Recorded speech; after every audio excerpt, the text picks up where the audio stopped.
makadi mhuri yeZimbabwe. Gore rino Chamisa azopinda manje. Gore ratiri kupinda ra 2024 iri takuritanga tiri kusiya vakutonga nyika manje nekuti SADC yazozvipedza manje. SADC finally yachizopindira panyaya idzi, nyaya dzema-elections emuZimbabwe. Kusangana zvekare kwatiri kuita pano paZim News Live YTS, pano patinokupe ma-updates latest news, nhau dzichangopinda, nhau dziri kunetsa, nhau dziri kupisa nyika yedu, nyika yeZimbabwe. Saka kana iri first time yako kuona mavideos edu aya, ndinokurudzira kuti ubva watongobaya subscribe pachannel.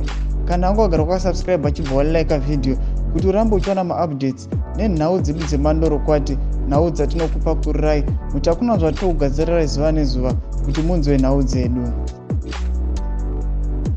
Mhuri yeZimbabwe pachizoipa manje nekuti SADC yachizozvivharisa manje, SADC yachizopindira. Zvekuti vanhu veZANU-PF panguva ino vari kunzwa mudumbu, vanhu veZANU-PF vasina kana hope, vakutya, vakukwata manje nekuti gore ratiri kupinda iri kutanga kwaro, kutotanga izvezvi Chamisa akupinda manje, nyika yakuzotongwa naChamisa manje nekuti chikwadi chese chakuzikanwa kwese kwese. Kana SADC yachizopindira woziva kuti corruption yavo yanga yakora muto manje pakaipa mhuri yeZimbabwe. Saka muzona nhasi headline rakanzi SADC now pushing for fresh elections in Zimbabwe. SADC yazopindira manje, SADC yakuda ma-fresh elections in Zimbabwe. Saka tipinde mukati meni yacho tinzwe kuti iri kuti kudiko SADC yapindira ma-elections emuZimbabwe. Zviri kunzi SADC will capitalize on the current election mode in Zimbabwe and push for fresh elections to resolve the political crisis in the SADC member state, our sources within SADC say. Pakaipa mhuri yeZimbabwe tirikuona kuti SADC yapindira manje, SADC yakuda kuzvivharisa, yava kupusha kuti pachiitwa ma-re-elections muZimbabwe. Pakaipa mhuri yeZimbabwe. Saka zviri kunzi the SADC secretariat will send a communique to the Zimbabwe government next week, Wednesday 27 December. Pakaipa mhuri yeZimbabwe, SADC yachizopindira. Zviri kunzi next week, vhiki ratiri kupinda musi 27 December, chiri chitatu, iri Wednesday, SADC iri kutumira ma-representatives ayo yobva yanodiscussa on the ways kuti ingafanda sei rerun yema-elections ari kuitika muZimbabwe, nekuti vanhu veZANU-PF mnanga vakabvunziwa zvikanzi chii chiri kutarisa kuti muite rerun because makakona kumita ma-standards ema-elections, akakona kuzvipindura. Saka SADC yakupindira manje kuti ichiona ma-needs ari kudiwa kuti paitwe rerun, kuti paitwe re-election mhuri yeZimbabwe.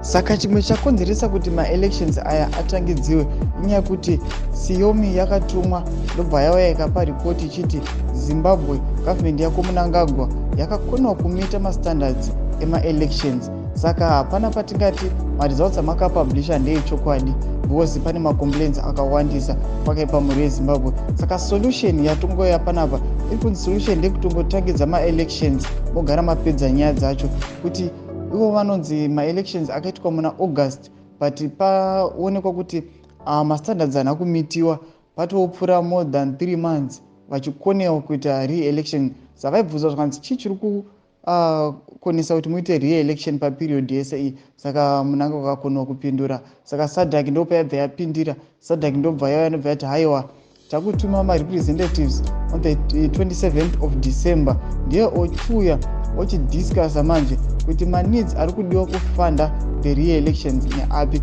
Saka pakaipa mhuri yeZimbabwe panguva ino pakatoipira mnangagwa, pakatoipira ZANU-PF, pakutoona kuti vasina kwekuenda. Pakaipa mhuri yeZimbabwe, Chamisa achizopinda, Chamisa azopinda pachigaro mugore ratiri kupinda iri.